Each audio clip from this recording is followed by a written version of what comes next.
और सलीम भाई जी आ जाइए। ये चादर लिए। किबला किस तरफ है? इस तरफ है। अच्छा जी, माशाल्लाह। इधर सर कर लीजिए। हाँ,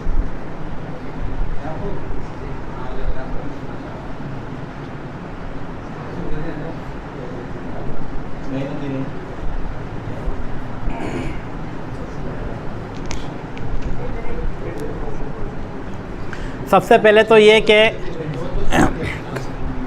एक मिनट पहले उतर जाइए, थोड़ा उतरिए।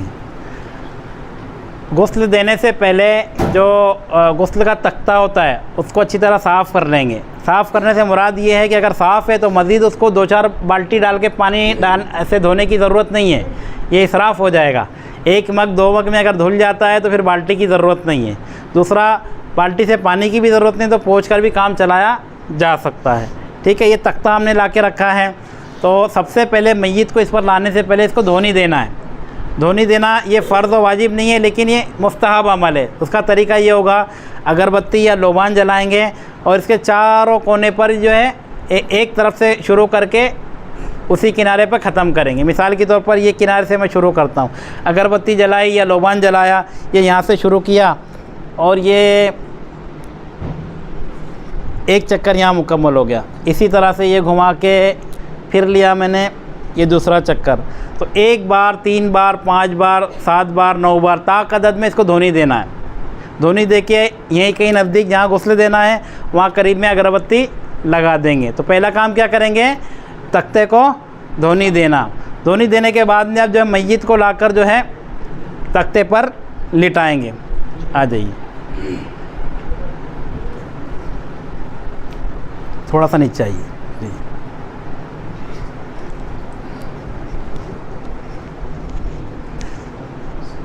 तो मर्द के लिए वो सित्र का जो मकाम है वो कहाँ से कहाँ तक है? ये नाफ होती है, नाफ से लेके ये घुटनों समेत, नाफ के नीचे से लेके घुटनों समेत ये पूरा हिस्सा जो है ये सित्र का मकाम है। तो इसको देखने की भी इजाज़त नहीं है और बिला हाइल छूने की भी इजाज़त नहीं है। ठीक है, इसी तरह से हमने अपने सित्र की भी हिफाजत करनी है। बाज़ लोग जो है वो चड्डी पहनते हैं, चड्डी पहनना पसंद करते हैं। तो चड्डी तो पहनते हैं आपको कंफर्टेबल लगता है, लेकिन वो सित्र नज़र आता है तो यूँ आप भी गुनाहगार होते हैं, देखने वाला भी गुनाहगार होता है। तो हमें मोमिन जो है हया वाला होता है। हज़रत उस्मान गनी रज़ी अल्लाह तआला अन्हु की हया का सदका में अल्लाह पाक अता फरमाए। तो चड्डी बल्कि ऊपर बनियान पर भी खुले यूँ नहीं रहना चाहिए। ये पहनेंगे, जितनी हया करेंगे उतना ज़्यादा बरकतें मिलेगी इंशाअल्लाह। तो मैयत का सित्र ये नाफ से लेके घुटनों समेत ये पूरा सित्र का मकाम है। अब ये कि मैयत के कपड़े उतारे जाते हैं, इसे गुस्ल दिया जाता है। हर मामले में सित्र का ख्याल रखना है। अभी इन्होंने कपड़े पहने हुए, जब किसी का इंतकाल होता है तो बदन पर कपड़े होते हैं, तो पहले कपड़े जुदा करेंगे। कपड़े निकालने का तरीका क्या होगा, कपड़े इस तरह से निकालेंगे। जैसे कुर्ता इन्होंने पहना है तो अब ये खोल कर निकल सकता है तो खोल कर निकालेंगे, वरना कैंची से काट देंगे। कैसे काटेंगे देखिए, ये बता रहे हैं आपको। यानी आस्तीन जो है, आस्तीन से एक तरफ का ये पूरा काट देंगे, ये दूसरी आस्तीन से भी काट देंगे, बीच में से एक चीरा लगाएंगे तो ये कपड़ा अलग हो जाएगा। इसी तरह इन्होंने पैंट पहनी है, पाजामा है, लुंगी है, तो इसको खोल कर नीचे से खींचेंगे तो निकल जाएगा। तो यूँ कपड़े इनके बदन से जुदा हो जाएंगे। याद रहे, मैयत के जिस्म से जो भी अशिया निकली, जैसे कपड़े हैं, तावीज़ है, सोना चांदी वगैरह, तो अब इस पर जो है वारिसों का हक़ है। गुस्ल देने वाले को ये नहीं है कि ये उठाया और कचरे में डाल दिया, बल्कि इनके वारिसों के हवाले कर दे। और इसके अलावा भी ये एक रिवाज पड़ा हुआ है कि जैसे कपड़ा ऊपर जो उड़ाया था इसको भी कचरे में डाल देते हैं, बदन से निकले हुए कपड़े भी कचरे में डाल देते हैं। तो ऐसा नहीं करना है, बल्कि ये इस्तेमाल में लाए जा सकते हैं, इस्तेमाल में लाना है इसको। ठीक है, ये अब कपड़े इनके निकल गए। ये ऊपर कपड़ा जो उड़ाया हुआ है, तो देखिए ये लाल रंग का है ना, डार्क रंग का है। लोग सफ़ेद रंग का कपड़ा उड़ा के गुस्ल देते हैं, तो इसमें क्या ख़राबी है? सफ़ेद रंग का कैसा ही कपड़ा आप उड़ाएंगे, जब उस पर पानी पड़ेगा तो वो बदन से चिपकेगा, बदन से चिपकेगा तो बदन की रंगत नज़र आएगी, ज़ाहिर होगी, तो लिहाजा सितर दिखना शुरू हो जाएगा। सफ़ेद कपड़ा इस्तेमाल नहीं करेंगे, सफ़ेद कपड़े को चौकड़ी मारना है। ठीक है। सफ़ेद कपड़ा नहीं इस्तेमाल करेंगे, कौन सा, डार्क रंग का कपड़ा इस्तेमाल करेंगे, जैसे ये है। अब इसको आप डबल करके डाल दें, पानी भी लगेगा तो सित्र नज़र नहीं आएगा। या फिर घर की जो चादर है ओढ़ने वाली, वो इस्तेमाल की जा सकती है, इससे सित्र की हिफाजत हो जाएगी। और शुरू से आखिर तक जब हम मय्यत को पलटेंगे, आगे पीछे करेंगे, हर सूरत में सित्र ढका रहे, इसका हमने ख्याल रखना है, ठीक। अब ये कपड़े भी जुदा हो गए, अब गुस्ल मय्यत शुरू करना है। गुस्ल मय्यत में 7 मरहले में इसको बयान करते हैं ताकि आपको आसानी से याद हो जाए, समझने में भी आसानी हो। सबसे पहले जो काम करेंगे वो करेंगे इस्तिंजा करना। सबसे पहले क्या करेंगे, सब मिलकर बोले, सबसे पहले इस्तिंजा कराना, फिर उसके बाद वुज़ू कराना। बोले नंबर 2 पे वुज़ू कराना। नंबर 1 इस्तिंजा कराना, मैं जैसा बोलता हूँ वैसा बोले। नंबर 1 इस्तिंजा कराना, नंबर 2 वुज़ू कराना, नंबर 3 सर और दाढ़ी के बाल धोना। नंबर 1 इस्तिंजा कराना, नंबर 2 वुज़ू कराना, नंबर 3 सर और दाढ़ी के बाल धोना, नंबर 4 सीधी करवट धोना। सबकी आवाज़ आनी चाहिए। नंबर 4 सीधी करवट धोना, नंबर 5 उल्टी करवट धोना, नंबर 6 दोबारा इस्तिंजा कराना, नंबर 7 तमाम जिस्म पर काफूर का पानी बहाना। बस इतना ही है, ये करेंगे तो इंशाल्लाह सुन्नत के मुताबिक गुस्ल मुकम्मल हो जाएगा।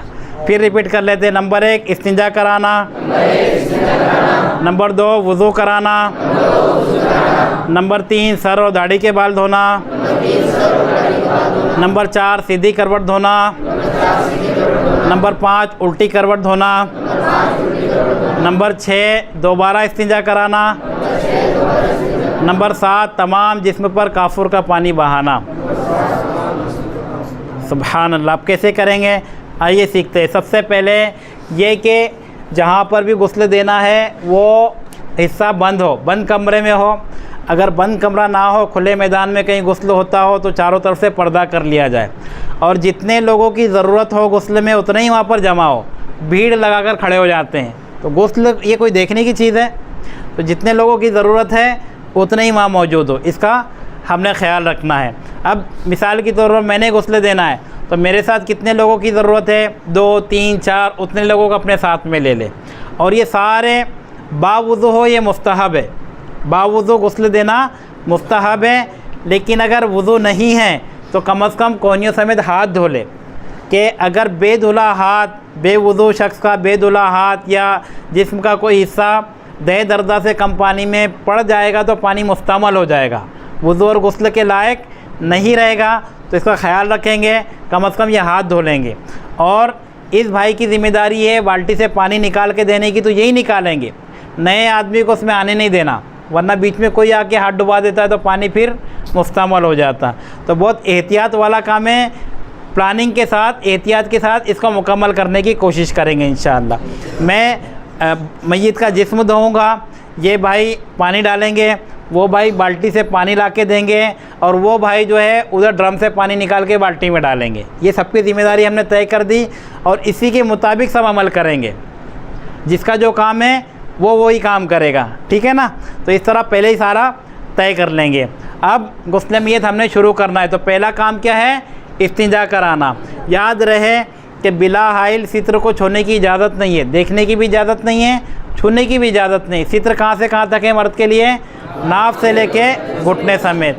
तो अब हाथ पर जो है दस्ताना बांध लेंगे, दस्ताना, रुमाल या कपड़ा बांध लेंगे और इससे फिर इस्तिंजा इनको करवाएंगे, ठीक है। मेडिकल स्टोर में हैंड ग्लव्स मिलता है प्लास्टिक का, ये भी पहना जा सकता है। अब यूँ समझ लीजिए इन्होंने दस्ताना बांधा है, मैं पानी डालूँगा और ये इस्तिंजा कराएंगे। तरीका क्या होगा, थोड़ा सा पैर को खोल लेंगे, पैर को मैं अर्ज़ करता हूँ 1 मिनट। इस्तिंजा कराने के लिए पैर को ये थोड़ा सा खोल लेंगे, ज़रूरत पड़ने पर ये उठा भी लेंगे और ज़रूरत पड़ने पर थोड़ी करवट भी करवा देंगे। करवट करवा कर ये उठाकर आगे और पीछे के मकाम पर इस्तिंजा करवाना। ये उल्टे हाथ से कपड़ा है, ये नीचे की तरफ से हाथ डाल के साफ़ कर सकते हैं, ये ऊपर से हाथ डाल के साफ़ कर सकते हैं। पानी डालने वाला भी बगैर देखे पानी डालता जाएगा, एक बंदा जो है सफाई करता रहेगा। तो इस तरह से दोनों काम साथ में होंगे, देखना नहीं है और बिला हाइल छूना भी नहीं है। आई बात समझ में? तो पहला काम क्या हो गया? इस्तिंजा कराना। अब अगर आपने कपड़ा पहना था हाथ में तो हो सकता है उस पर नजासत लगी हो या इम्कान हो नज़र नहीं आए भले से, उसको निकाल के कचरे में डाल देंगे। हाथ वगैरह को अच्छी तरह धो लेंगे साबुन से, फिर आगे बढ़ेंगे। ठीक है। अब दूसरा काम है हमारा वुज़ू कराना।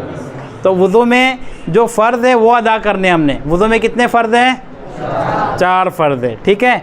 अब 4 फ़र्ज़ कौन कौन से हैं? नंबर 1 चेहरा धोना, नंबर 2 कोहनियों समेत दोनों हाथ धोना, नंबर 3 चौथाई सर का मसा करना, नंबर 4 टखनों समेत दोनों पैर धोना। ठीक है। तो अब हम कुल्ली भी करते हैं, नाक में पानी भी चढ़ाते हैं। तो मैयत के साथ ये काम नहीं करेंगे। क्यों नहीं करेंगे? क्योंकि पानी फिर अंदर जाएगा तो वापस नहीं आएगा।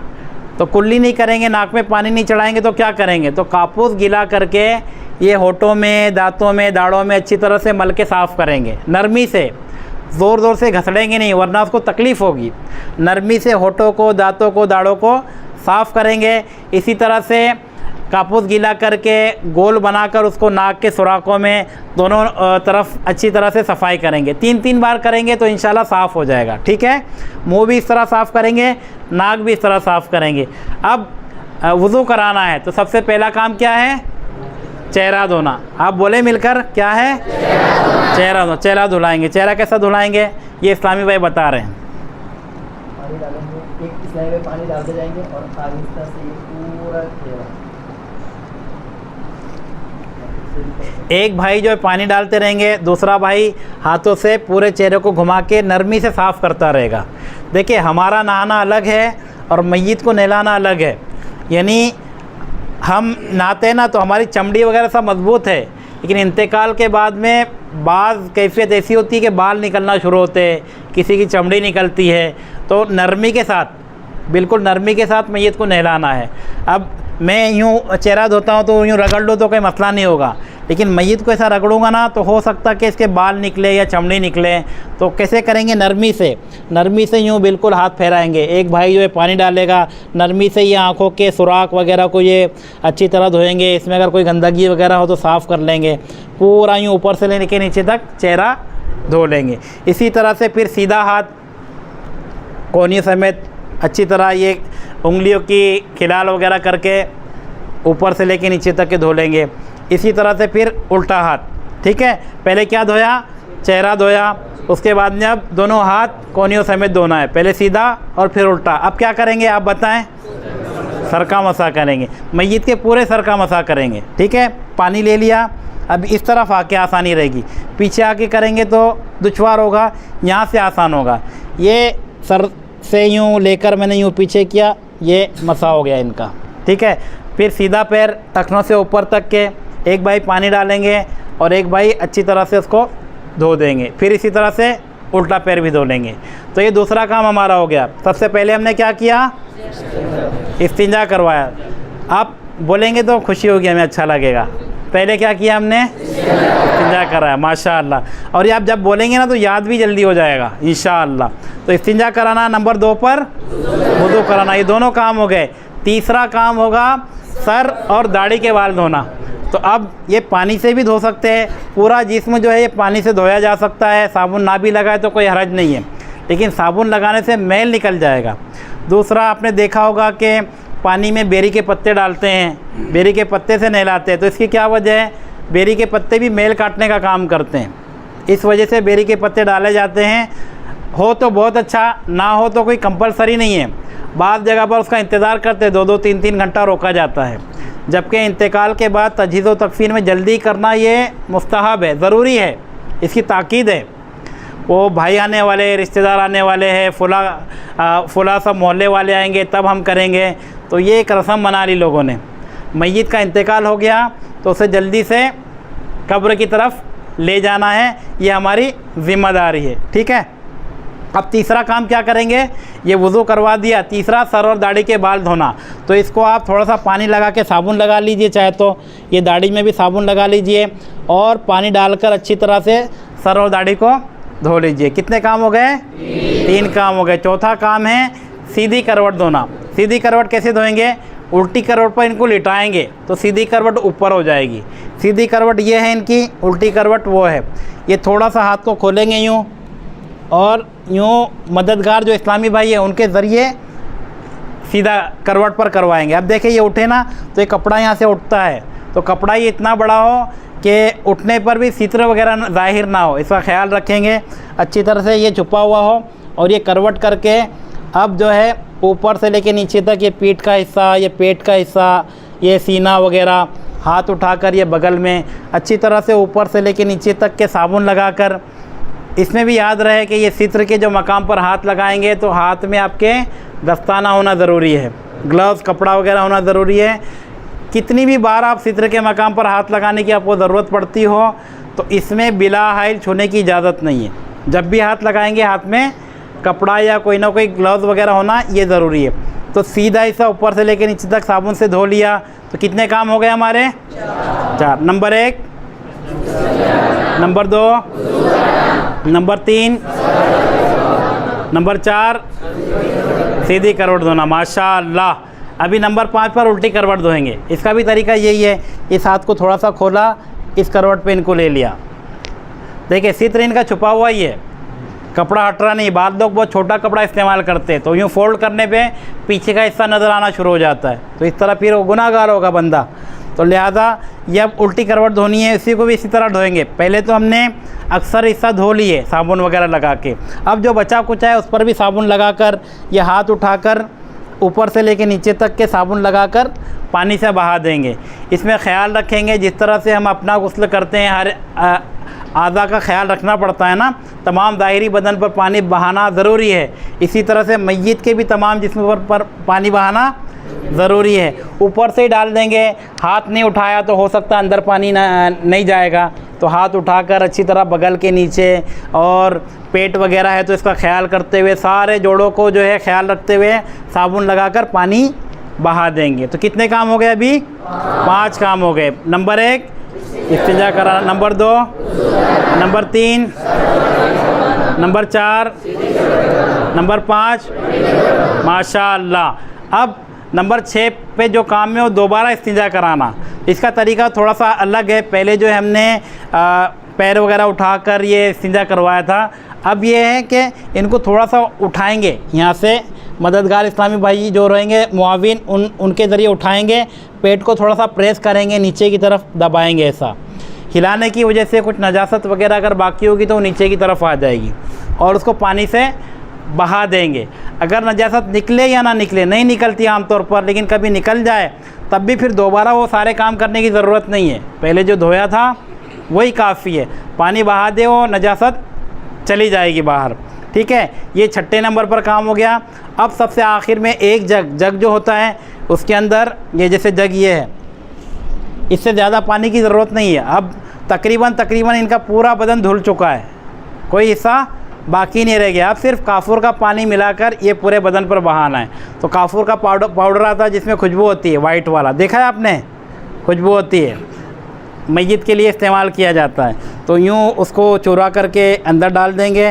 ये पूरा जग भरा हुआ है और ऊपर से लेके नीचे तक के पूरे जग से जो है ये 3 बार पानी बहा देंगे। तो इस तरह से सुन्नत के मुताबिक गुस्ल मैयत मुकम्मल हो जाएगा। सल्लु अलल हबीब सल्लल्लाहु अलैहि वसल्लम।